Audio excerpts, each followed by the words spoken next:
Hello, everyone. Hello, my name is Agatha, and I am the Business Advisory Manager at Business Station. Thank you for attending our Mike O'Hagan webinar series. This is our last one. It's been what a wild 4 weeks. Today's topic is about how to get people rowing the right direction. We at Business Station are proud to bring you this session as part of the Digital Solutions Program, the Australian Small Business Advisory Services funded by the Oz industry. The team at Business Station have teamed up with Australia's Mr. MiniMovers Mike O'Hagan to bring you a series of 4 webinars. This is our last one to help you learn about Mike's recipe for success and what not to do if you want to win at the game of business. Mike O'Hagan is a been there, still doing it kind of guy with $200 and a yacht. Mike grew a short distance furniture moving business into a professionally managed business that turned over almost $30 million, employing about 500 people. It's an absolute hero. Okay, I'm going to turn you into Mike, and here we go. Mike, go right ahead. Thank you. Hello, everybody out there. Thanks, Aspas, and thanks, Agatha, for that introduction. It's and for the opportunity for me to share. A big thanks to the attendees, of course. The more you guys develop thriving businesses, the more I feel relaxed that we're providing the future for my children and my grandchildren and everybody else. We've got to create a future, and that's what it's all about. Just a reminder that I had MiniMovers for 35 years. I was the founder owner of MiniMovers. I actually exited the company 18 months ago, so I'm not involved in the company at all now. Much of the MiniMovers I refer to today was in the first 23 years of business. I took that business from nothing to roughly 500 people.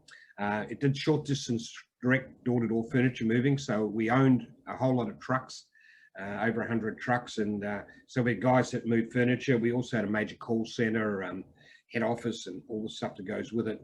Along the way, I learned a few tricks as to getting the right people on the bus. In 2008, I did corporatize the business, and the model did change. So note today, I'm actually discussing what happened before that and not what happened after that. The model has changed a bit now in some respects. So today, I'm actually part of another company, Shore 360. It's the little logos behind me. It's another people-dependent business. The business is all about people. And the more we can get our people to behave, the more we can get them to do it the way we want it done, the more customers rave about us, the more work we get. So that's a very, very important part of the business. Talking about people in business a little bit, it's a failure point that I see with a lot of small businesses. I really do, that they just don't get this employment thing right. They're either employing the wrong people, or when they do get them, they don't treat them the right way, and they lose them and they turn over, or they're not productive and everything else. It's very, very, very common. In Shore 360, I get to see it from the other side, which is really interesting. So for the past few years, Shore 360 has gone from 0 to over 900 people working in it now. What we do there is we help you guys, Western businesses from more expensive countries, set up teams in the Philippines, a country that's full of talent and very, very low wages. Talk to me. I have a twist like MiniMovers that's making Shore 360 boom that way. We go out of our way to make sure we get the right people and help you get it right and make it happen. And so it's a bit to it, and we have nailed it. We've got it right. But what's interesting about that little journey, and the reason I raised that, is that I'm now looking at business pods managed by other business owners. And interesting about Shore 360, we don't get to pick the workers under our model. The clients get to pick the workers. And some clients have very little in the way of staff turnover, and they grow and they get everybody very, very productive. Some of them have really, really high turnover of staff, and some of them struggle badly with productivity. And I can see that from a third party now. Looking at it, I can see what's going. And that's sort of the basis of today's talk, sort of taking that and looking back at what we did in MiniMovers and highlighting the bits that I think we got right and how I think that'll help your businesses. I believe that when it comes to quality or turnover, odds on, if there's something wrong, the issue's likely to be you, the business owner, or your senior managers. Very rarely is it the worker. There's usually something else in there that's causing it. And that's what you need to deal with. And if you take it from that point of view, you're better. If you lose a staff member, saying that the staff member was the problem is probably the wrong way to bury the subject. I think you need to have a close look at yourself. One of the big problems we all have is that nobody teaches the skills that we need to hire and manage manage people, our business, people in our business. Nobody teaches that. And in fact, the whole media and stuff's full of really terrible stuff about all the rules and the regulations and people being sued and all that stuff, which is distracting, and it puts people off as well. But the reality is that if you're fair and honest and you do the right thing, they're very, very easy to employ people and get them to row in one direction. Like most of us, I started by hiring my friends or whoever was hanging around at the time. Today, I'm going to try and break that glass ceiling. I don't think it's the way to go. It works when you've got 1, 2 or 3, maybe 5 employees. But when you start getting beyond that, if you've got the wrong people on the bus, it's really going to rock your business pretty badly.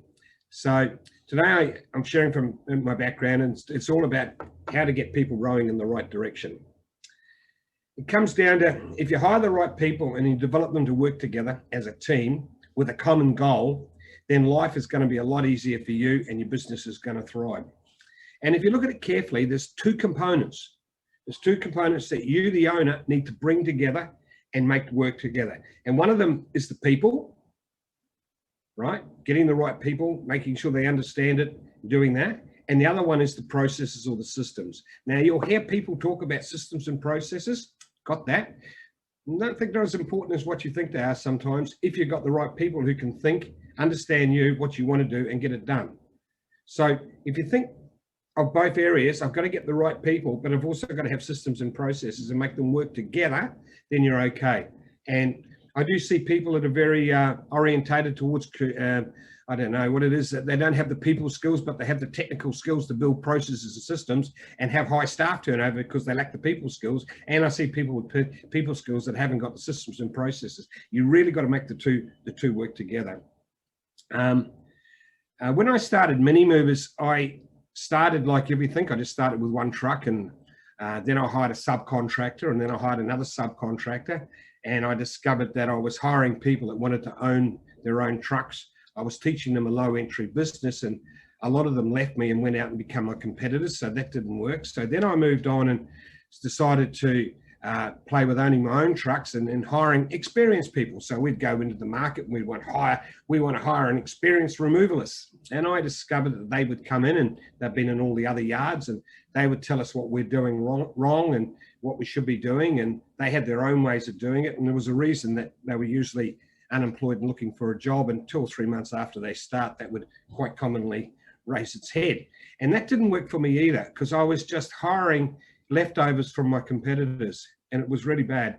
So as time went on, I evolved into only hiring completely inexperienced people and training them from scratch to do it our way.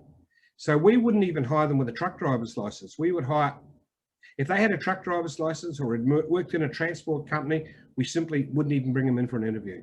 We were looking for completely inexperienced people. We had we had developed a very, very specific requirement, and it's very simple, and it's not what you think it is. Number 1 is they had to live in the area so they could get to work easy. Number 2 is they had to have the physical ability to move furniture. And we have everybody up to moving pianos and MiniMovers, so we're talking about some serious heavy lifting. Number 3, they had to be willing to learn. And we used to test that in the job interview process. Are they willing to learn? Can they understand instructions? And number 4, they had to be able to hold a conversation. And that was our criteria. We would sit there, and if they lived in the right area, we would bring them in for and didn't have experience, we would bring them in for a job interview. At the job interview thing, which we do in groups, I'll talk a little bit about later, we would check their physical ability, we'd check are they willing to learn and can they hold a conversation. That would cut out an awful lot of people, by the way. And then what was left over, they were the ones that we would hire. Later on, as I grew the company, and as I, in my own role as the owner, moved up the, if you want to call up the tree, the company grew and grew and grew, and I moved away from being involved in employing anybody that's working on the trucks, and then got involved in employing middle management, and later on, the later years, only got involved in employing senior managers, and the skills that I learned as I did that along the way. I used a lot of those ideas with all throughout the entire company. Hire them with experience, understand what the core skills are, hire them to those core skills and teach them everything else. And they become really, really loyal employees and things. That's, of course, except for specific skills like our accountant. We needed to hire an accountant, but pretty well every other role in the whole company, including marketing, came up through the system, came off the trucks generally, came up through the process and worked their way up through the company. To this very day, the guy that's managing MiniMovers today, in fact, came through off the trucks, through the middle management tiers, up into the senior management tiers, and today's running the company. So I found that bringing people up through the company, they're loyal, they understand what we want, and it's actually quite easy for us to teach them management skills. Very hard to teach a manager what we really stand for and what really is happening around the company. If you're interested in what we did with HR and OH&S, they're simply structured processes. And we used to just occasionally get somebody to check that we were compliant, etc. And HR and OH&S. We always, right from the start, many years ago, were far in excess of any legal requirement. And sort of, we didn't use the names that the industry used. That was a bit of an issue. We had to realign some of that, but we just, the structured processes, we just let them do that. Over time, what I did is I computerized the entire MiniMovers operation down to the inch. Now, this is on the trucks, not the back end. The front end, very computerized. We started computerizing it about 25 years ago. I sometimes collect people. I think collecting people is very important if you find somebody. I came across a very capable computer coder who could write in the basic databases that we used, etc. And he's still there today. For 25 years, he's been writing the code that runs MiniMovers. I tell jokes about him. He's the slowest code writer you've ever seen. And of course, he responds straight away. Well, every second week you'd come in with a new bell and whistle you wanted to add on to the system. And I'm just been tapping it all on. So in fact, at one stage, he said we should win the award for the most patched up system that still works. And at that stage, we hired a couple of helpers for him and started rewriting it all again. But I've been writing the one process. So what do I learn out of that? If you're building a website or you're writing code to running a program to run your company, it's not a set project that's ever going to finish. It's an ongoing thing that's going to keep going all the time. And as we grew, of course, he became a lot more affordable, and we became very clever with what we were doing. People ask me, do we track trucks? No, we don't track trucks. We track human beings. Our guys moving furniture are the key, not our trucks. So we actually track them. And we can tell you exactly how many kilometers a day they walk and everything that happens around them. It's that computerized as we went through. It's interesting because everything goes into the computer system. So complaints, mistakes, and good comments, and arriving late, and all that sort of stuff. Any breach of what we normally do is all captured by the computer system at wherever it enters, whether it comes in through the internet or comes in through voice over the phones. It's all put into the computer system. So the computer system can rank everybody and rank depots and rank areas and rank managers and their team, and it can show us how they're all performing against each other. And that's how we actually drive. We don't benchmark against other companies. We benchmark against what we did last week or the year before and make sure we improve that all the way through.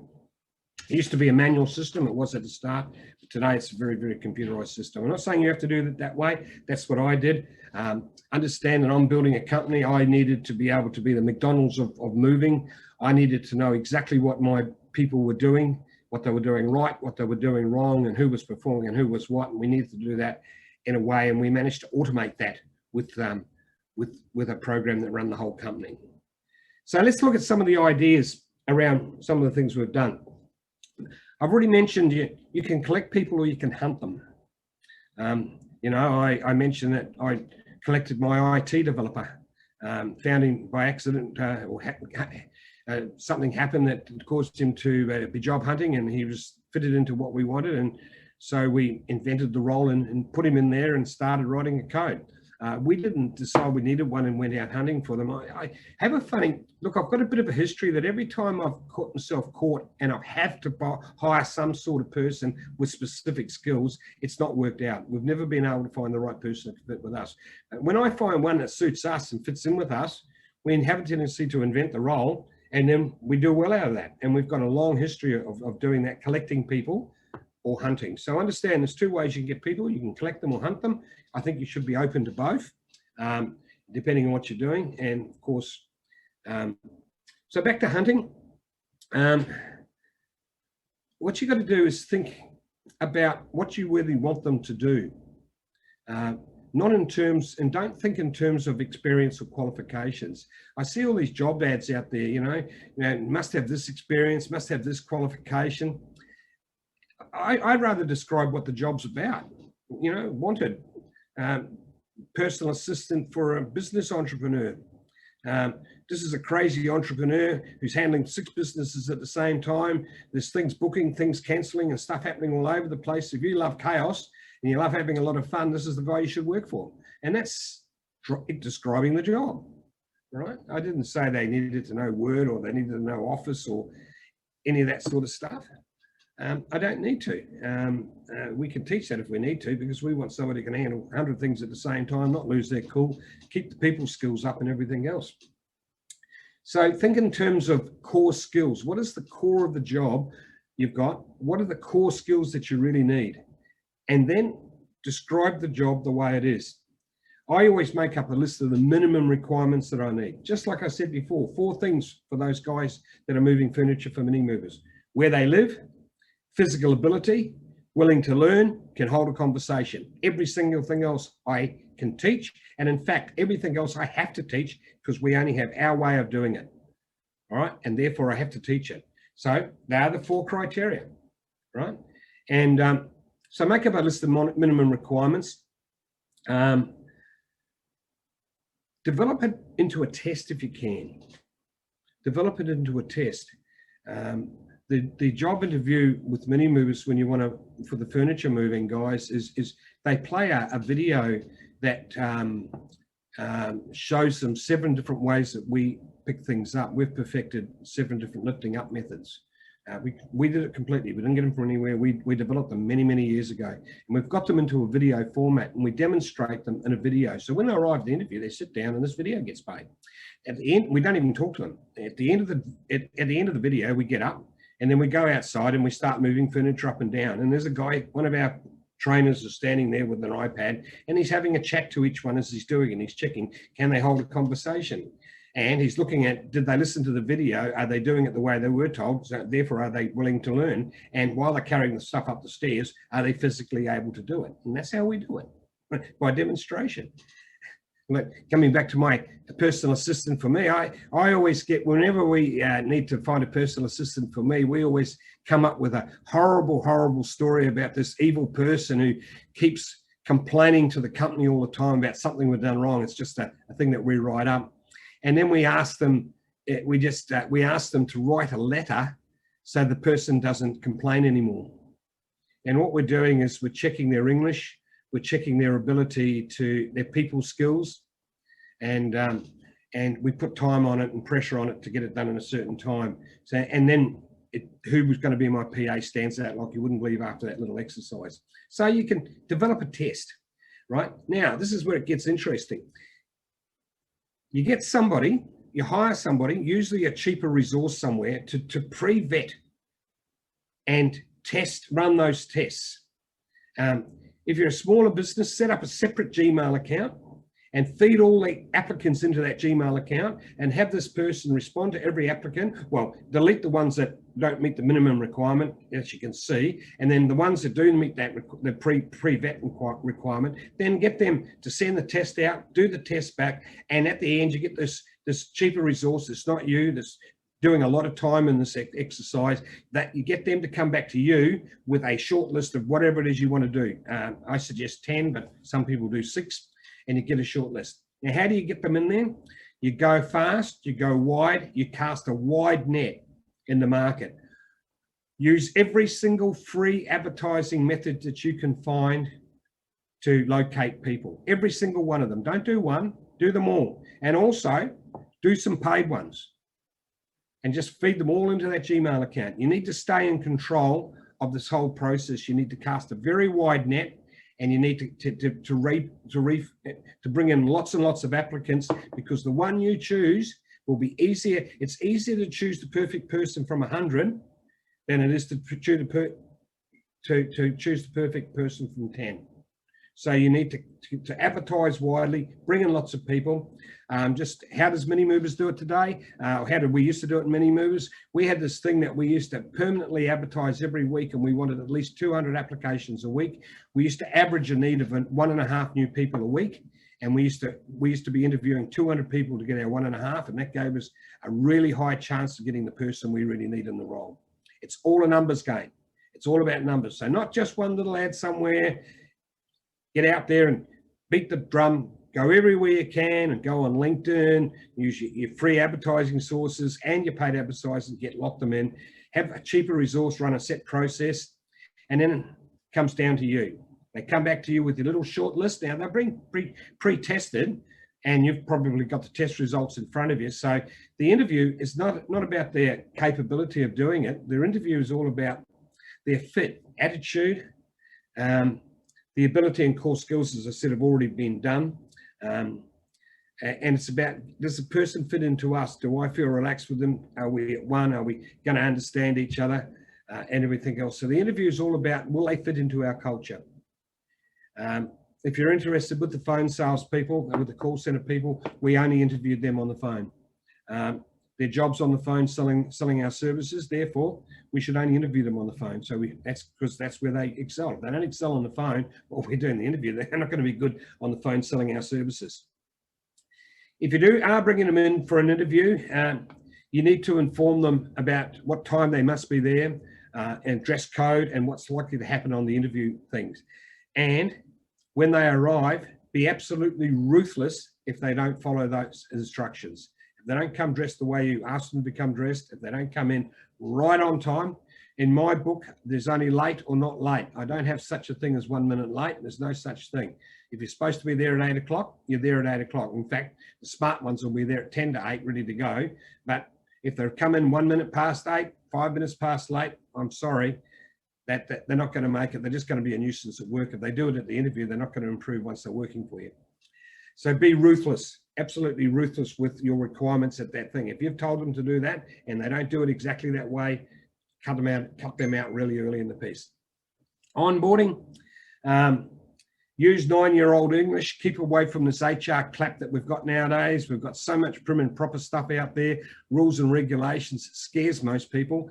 I get down and just write a 9-year-old English. I write what the job's about, you know.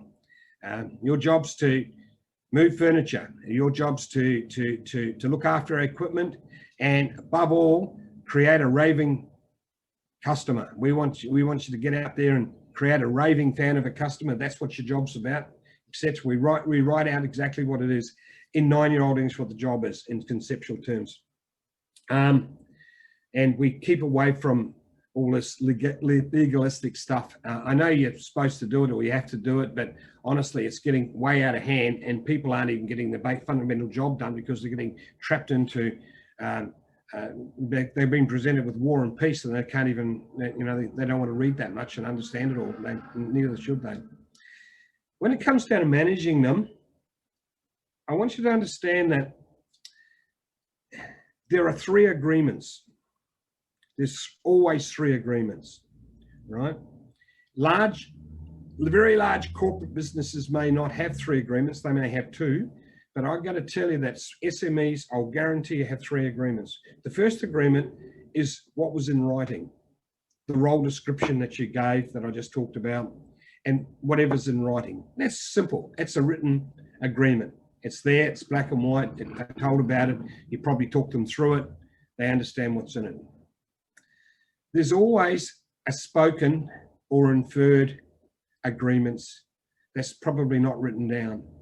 You know, I don't think too many people write down, we expect you to be on time every day, and we expect you to go home after you've finished time, not before, and we expect reliability and stuff like that. That's spoken or inferred. So you've got written agreement, you've got your spoken or inferred agreement. Now, third one's really interesting, and it happens all the time, and you should be aware of it. It's changes when you make changes to their role, or changes to the jobs, or changes to your systems and processes. It changes the employment agreement, whether it be written or inferred, it does change. And you've got to understand those changes. And you need to manage, as a manager of people, you need to manage all three agreements. You need to understand the three agreements. You need to manage them. You need to communicate what you want and what's expected of you. Be aware of that, because it's very easy, and you can't cover everything in writing. I know you're supposed to, but you can't. That's just rubbish. Can't be done. It's just impossible to cover everything. Besides, if you did cover everything, they couldn't read it all anyway. So leadership, big thing with leadership. Leadership's all about, from my perspective, leadership is all about where are we heading, what do we believe in, and how are we likely to get there. I think as a leader, you've got to get out there and you've got to sell or make sure everybody understands what it is we're trying to achieve. In the last webinar, said to you that my own personal goal was I wanted to earn an awful lot of money and not have to work. And my people in MiniMovers didn't agree to that. So when I started MiniMovers, I gave the company, the actual company structure, a goal, and that is one day MiniMovers will be a bigger brand name worldwide than McDonald's. Now that was not shared, and I don't believe to this day is shared with the guys on the trucks moving furniture. That's shared with our accountant, middle to senior management people, all that part of town. That's really what the company's doing in the long run. Down with the guys that are moving furniture and that sort of thing, and everybody in the company as well, we have a thing called the number one goal. And the number one goal is to create aesthetically happy customers, for they're going to give us tomorrow's work. So the number one goal of everybody in MiniMovers is to create aesthetically happy customers, for they're going to give us tomorrow's work. That comes before everything. So if there's something wrong and you can fix it, you fix it using that as a principle, right? Totally important thing. And what am I explaining this for? Because it's leadership. Leadership, you know where we're going and what we're doing. That's you being a leader. As a business owner, you must be a leader and lead and say, this is where we're going. You don't have to be there doing it. You know, there's a whole lot of other myths. You need to be able to do all the jobs in a company. You can't do that. That's rubbish. You know, I'll share with you that I've never ever moved a stick of furniture. I don't even know really how to move furniture, right? That was not my part of it. No, I don't need to know that. That's the fallacy that you need to know how to do everything. You need to have a good background, and I have a fairly good background, trust me. But so I'm the leader, I'm out there and I'm saying, this is where we're going. And I keep reminding them over and over again, that's where we're doing, where we're going. Really, really important. Managing, guys, I personally always create a workplace that I want to come to every day. Now, I don't want to come to a workplace that's fractured, that's upset, that's got all sorts of issues and problems like that. So when things went wrong and that started to happen, I was very quick to react to it, right? Not with a big stick, but gently, and encourage people. Come on, I know it's a problem, but let's get into it. Let's get on and remember what we're here for. So I think you've got to be very respectful. I think respect is a mutual thing that you need to do. And if one of you loses respect, you're going to part company. I think you've got to be compassionate. You've also got to be firm but fair. All right, if there's a problem, that's fine. If it's a real problem, well, you've got to help. I know I've helped a lot of my employees in the early days, and they've remembered that, and later on that's paid me back in the term of loyalty big time, right? But I'm not stupid. I don't get trapped into doing more and more and more, and somebody just consumes my time and my energy because they seem to want to give other people their problems all the time. I'm very careful of that. I make sure that that's where the firm but fair comes in. You've got to just understand that little line that you're in there. You must know their limits, you know, a lot of the employment stuff's not as black and white as you think it is. It really isn't. We all know the stories that years ago, somebody in a freezing works didn't get fired because they had stolen meat in the boot of their car, and because there was not in the agreement that thou shalt not steal, and they couldn't fire them. That's just rubbish, absolutely. Honestly, you've got to have a bit of common sense in there as well. Now, the other thing that's really, really important is that we're all individuals, and so are your employees. What motivates each employee is very, very different. It's very, very, you've got to be very, very careful when you build schemes, that motivation schemes, or try and use leverages to motivate, you've got to make sure it lines up to what the individuals want. There's no one size fits all with desires or motivation points. You need to understand their needs and their expectations, and you need to work with that and use that as best you can. I do have a really group team, what we call a team bonus system, which drives efficiency. If anybody wants that, please contact me. I do have it in writing somewhere. I can't do it on this webinar. It would take me the whole webinar just to do this team bonus. So it's a team bonus, a sharing bonus, which actually helps everybody work together and gets everybody teaching each other how to do it and do it better. I will cover breakfast. I have breakfast down in my notes here because MiniMovers is quite famous because, yes, they have a fully cooked breakfast, or a cooked breakfast for all the staff every single morning. And that happens everywhere, in every city, including their operations, their 2 operations in the Philippines. They have 2 operations in the Philippines. Yes, they have a breakfast every morning. It started years ago. It became part of us. It started because we found that people were coming to work half an hour to an hour early. They would sit down together, they would have breakfast, they would actually talk about work, they would share things. It was very productive, and it was easily recovering the cost of breakfast. The breakfast itself is usually brought down to a very simple meal, just one thing and toast. Although once a week they do the big barbecue thing with the bacon and eggs, that's sort of snuck in there somewhere.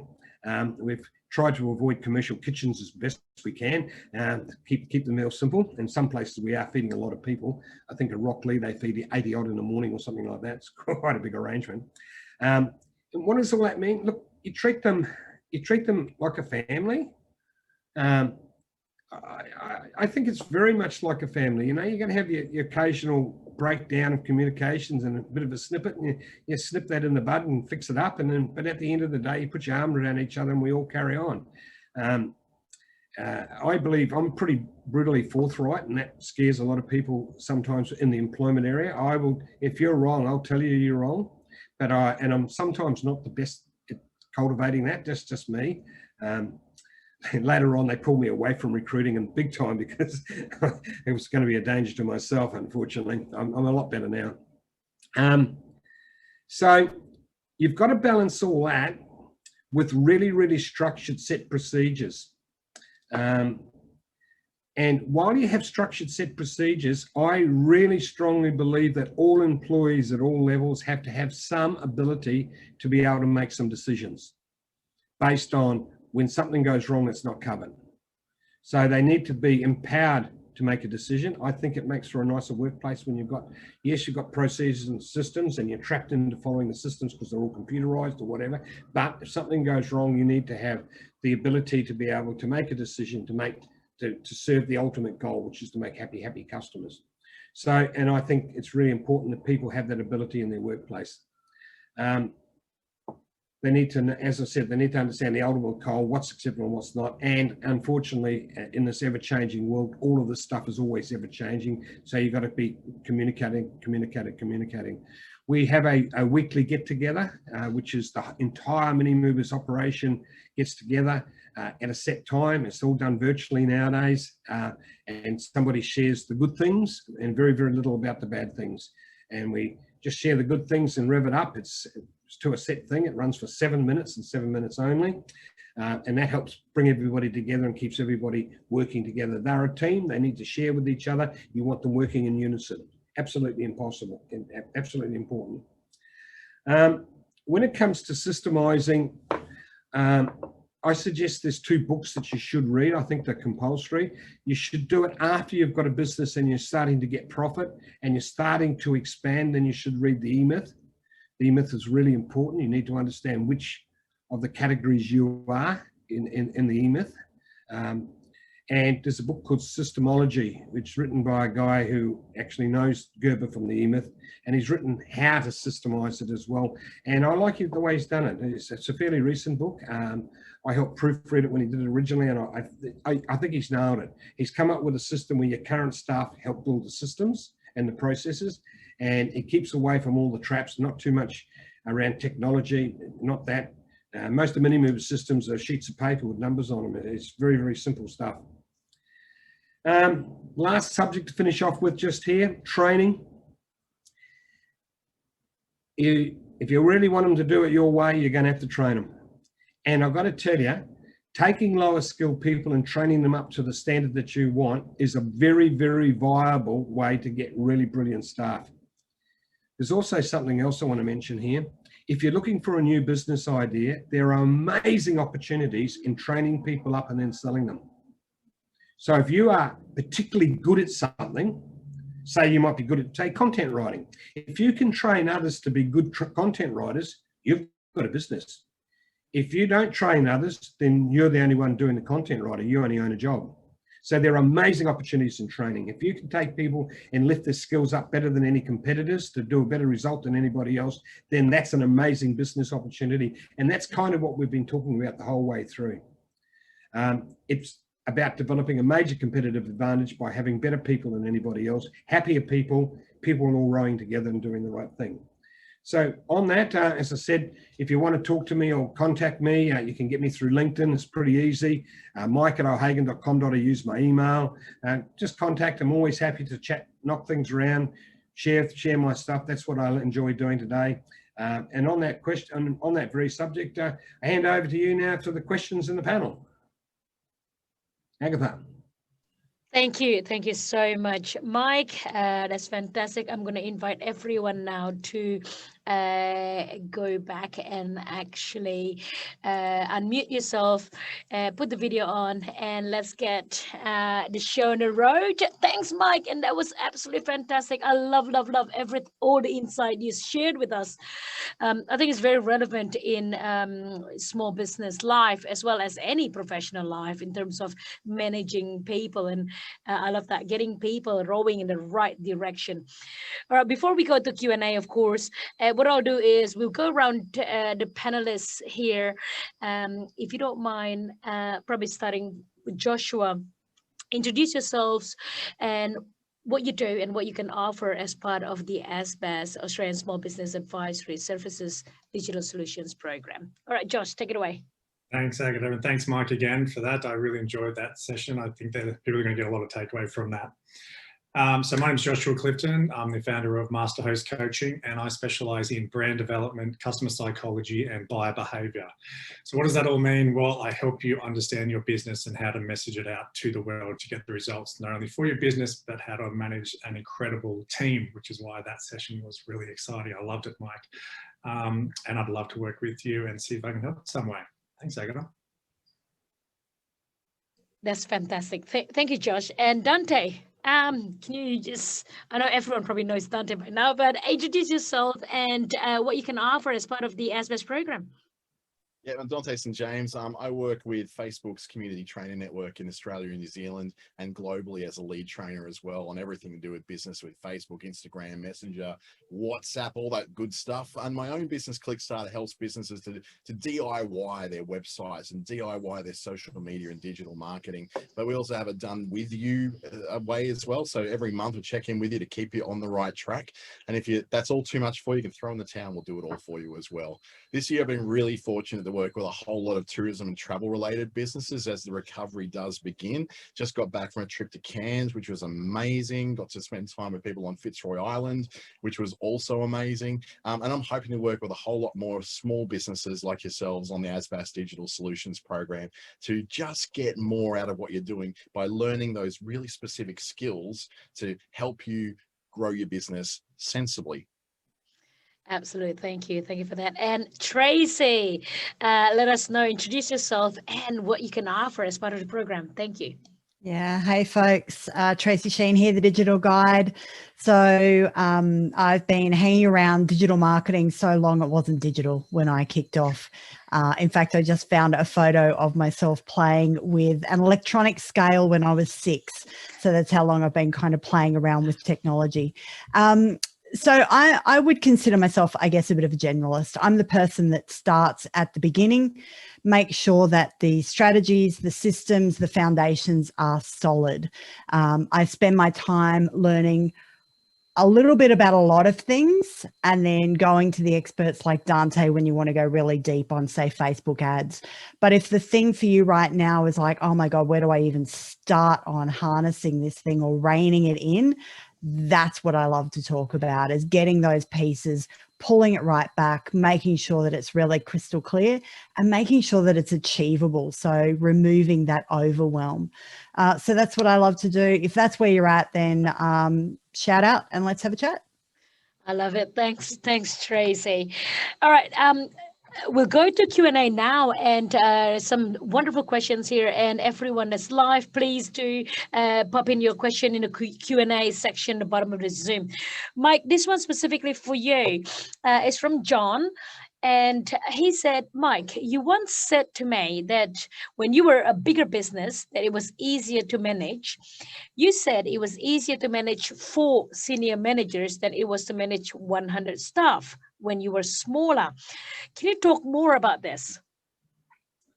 Yeah, the number of people who would say to me, how do you do it? How do you have 100 staff or 500 staff? I said, it's really easy. I've only got 1 or 4.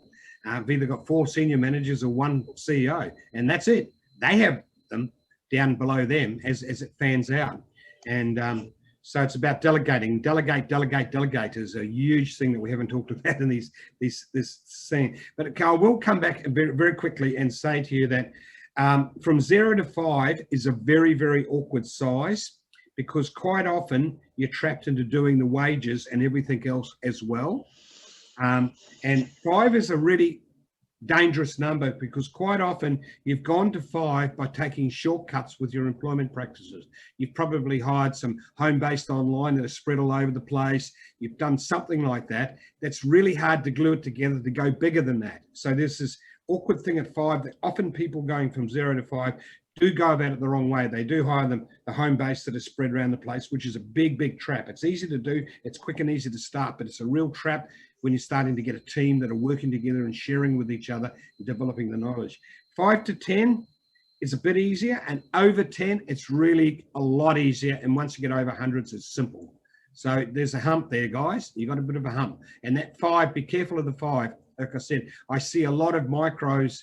They hire the first 1, 2, 3, 5, and they're just using practices that aren't going to work when they want to make a team work together. I love it. Absolutely. Anyone else want to add anything to that? I think that's quite spot on. No, we're all good. We'll go to the next one, which is, I love this. From Rod, Mike, do you have any thoughts or experience on using recruitment agencies? Do we use that, or do we recruit ourselves? High end, it's essential. But remembering that I actually now, with the businesses, grow the senior managers up through the ranks. But if you find that you have to hire a general manager or some specific high-end person, not so much an accountant, but if you need to hire a CFO or something like that, I think you need to use recruiting agents, because it's probably a headhunting arrangement where to get the really good person, you're going to have to headhunt, and recruiting agents are pretty good at doing that. Everything else, I'd keep it in-house. I keep control over it. I want total control over making sure I've got the right people. Yep, absolutely. Okay, cool. We'll move on to the next question. And this one I really do want all the panelists to answer as well, because it's a very, very interesting one. Now, how do you understand your team members' motivations, especially if you've got hundreds of them? All right, we'll, you know what, Mike, I'm going to go you last to wrap up, because let's start with Josh. I can see him as like, I want this. Go ahead, Josh. Oh, totally. Look, I've been working in the hospitality industry for about 20 years. I have seen it all. I have recruited it all. I have managed teams from 2 up to 40. How do you understand a team member's motivations? You ask them. You sit down with them. Hey, what is it you're here for? I know you weren't born to work in this cafe, this bar, this restaurant. What's your motivation? What do you do outside of here? What do you get up to on the weekend? Those kind of things, without getting too personal. Once you understand that, it's not a case of working around them so they can have that incredible lifestyle that they want, but it's just understanding that you're aware of it, that, hey, this is about work, but you've got a life outside of this as well. And is there anything here that we can facilitate to keep you motivated? I find that a lot of businesses go belly up when they really start to micromanage people, and they don't create that autonomy for people, giving people that chance to show their worth, show their ability.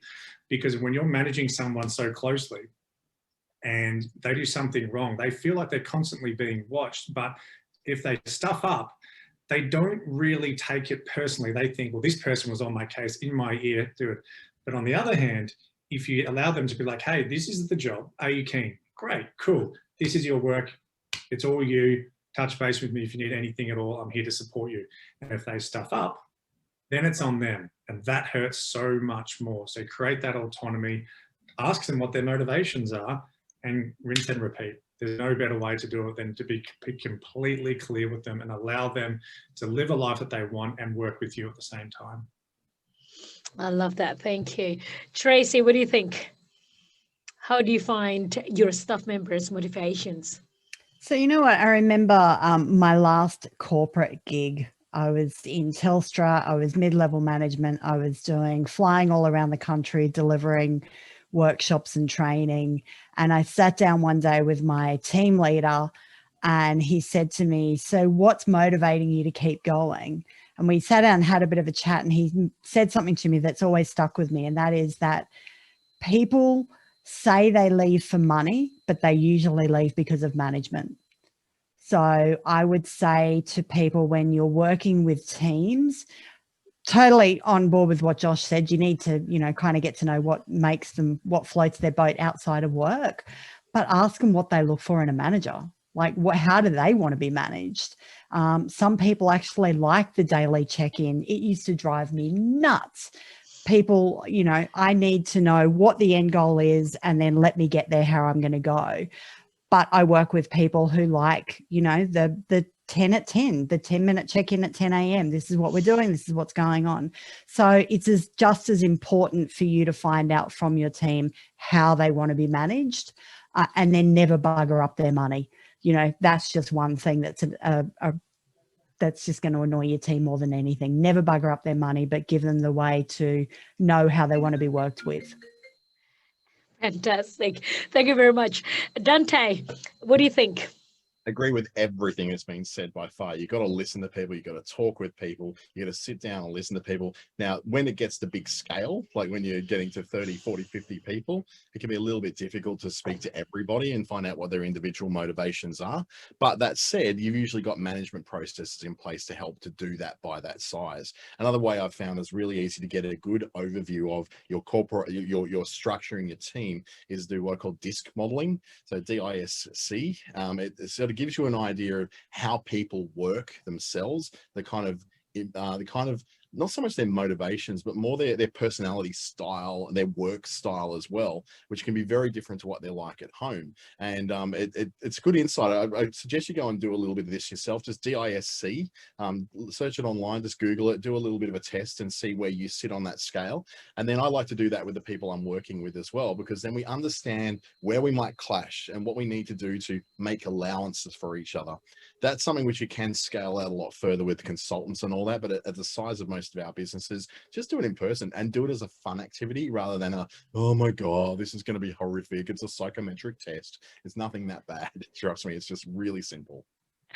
I love it. Thank you, Dante. I think that's a great idea. Disc profiling in terms of team bonding. Yes, make it fun. Mike, what do you think? Give us your insight. They're all exactly right and correct. You've got to connect with your people and don't overly socialize. I believe that work is work and home is home. I have a tendency to hire people that really only want a job. They want to come to work, do their job and go home and not be involved in work once they're at home.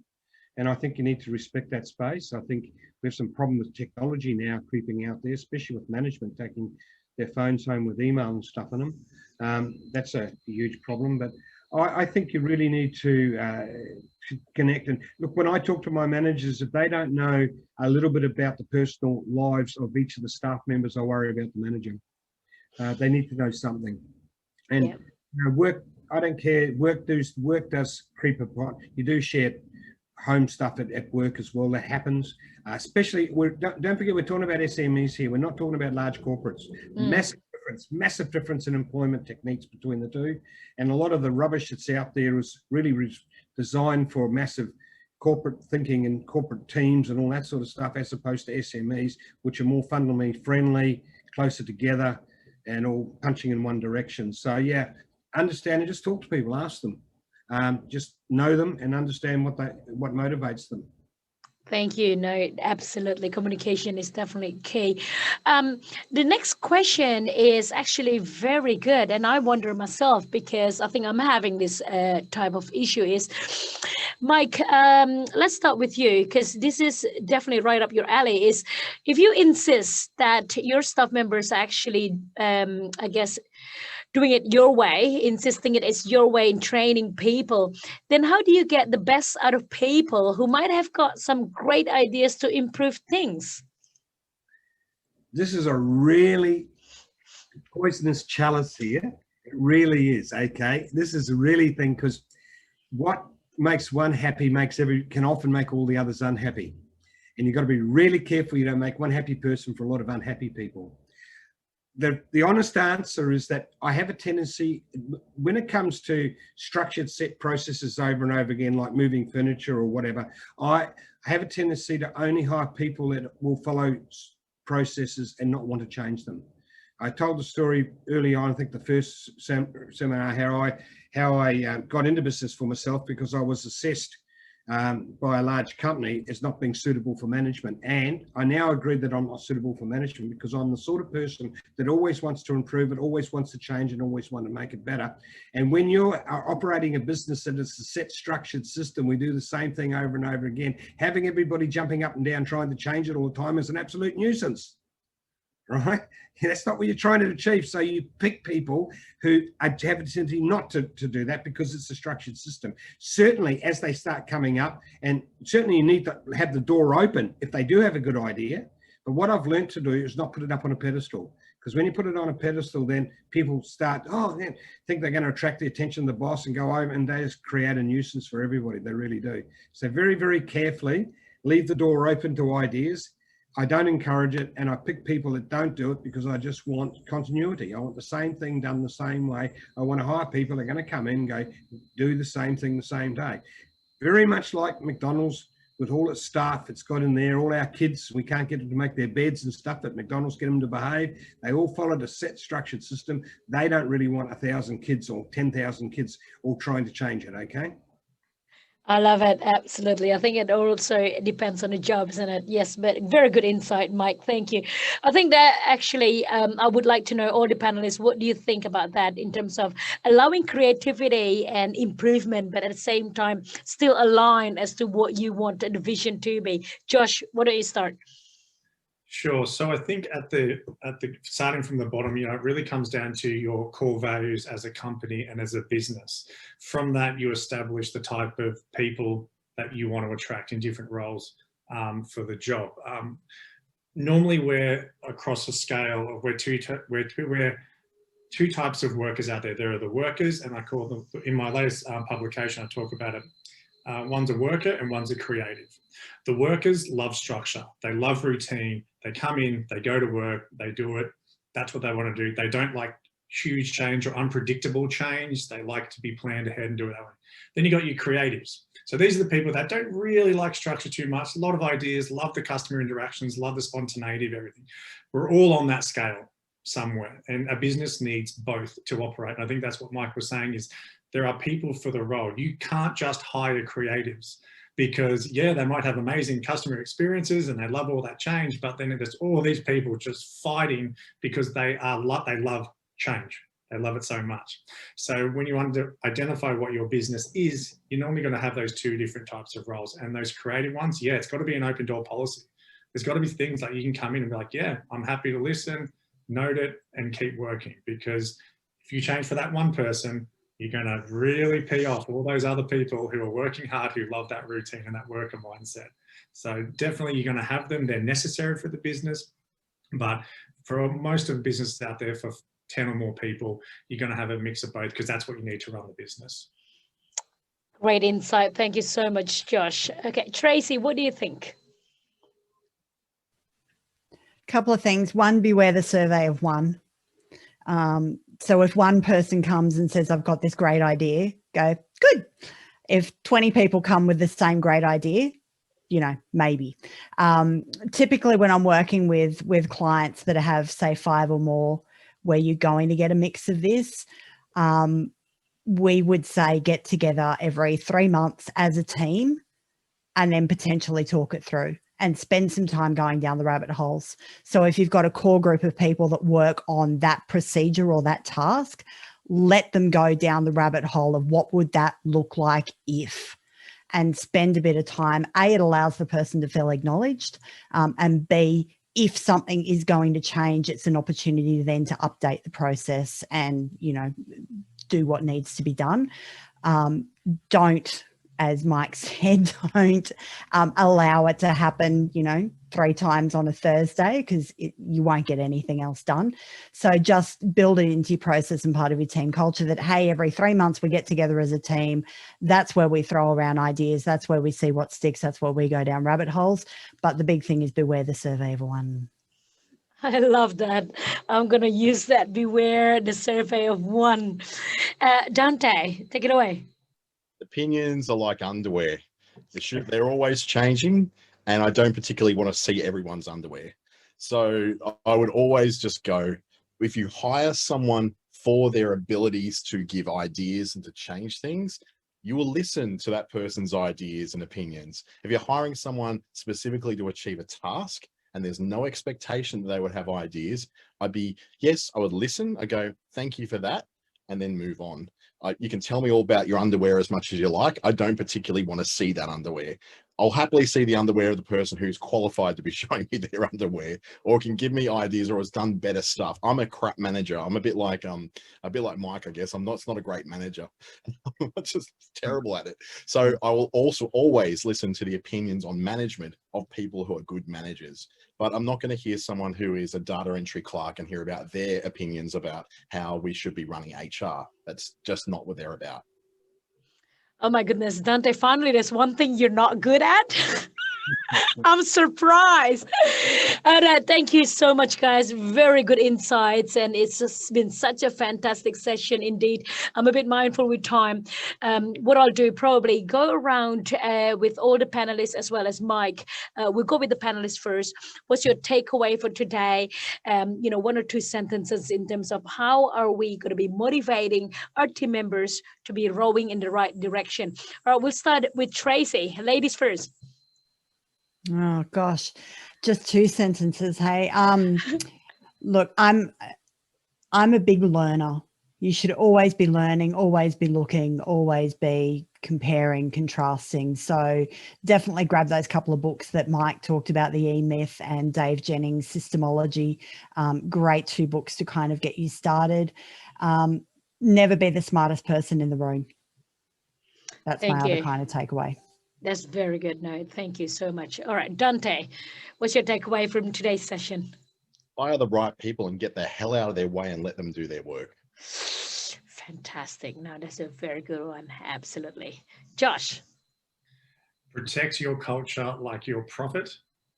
And people don't necessarily want a salary increase. They want job satisfaction and they want fulfillment. No,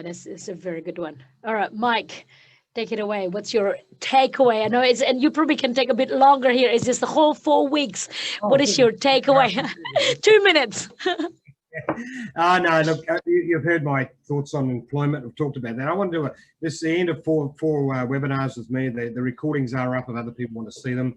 And I'm open door if people want to talk anything about business with me at all. But the final word, I've got to say, look, it's really, really easy to start and build a business. It's actually much less riskier than being an employee. What you got to do is you got to get rid of a lot of common misconceptions. You don't need money. Nearly every business I've got, I've started with no money. You don't even need to know what you're doing. I don't even know how to move furniture. And I certainly didn't know a lot about the BPO industry that I'm in now. You don't need to, you can hire what you don't know, by the way. I hired somebody to move furniture. It was quite not that difficult. You do need to be able to, you do need drive. You need to walk over broken glass. You've got to be pig-headed and determined with the ability to alter the path, but still have the ability to alter your path if it's needed. It's a really hard thing to be pig-headed and go in one direction, but go, oops, maybe need to adjust a little bit, right? But be aware of that. Find something that lots of people want that you can do better, then test, measure, and duplicate. Do what works more. Stop doing it or change it if it doesn't work. And I'll leave you with that. Thank you very much. Hey, Mike, thank you so much. Really, thank you for joining us for the last 4 weeks. Thanks for all the panelists. Thanks, Dante. Thanks, Josh. And thanks, Tracy, for being with us. So this webinar, series of webinars has been brought to you by Business Station through the ASBES Digital Solutions. And we're delivering series of webinars, online workshops, and one-on-one advisory through the ASBES program. Connect to Mike through LinkedIn and book 1 hour advisory with any of these lovely advisors. And I'll see you next time. Thanks, guys. Take care. Bye.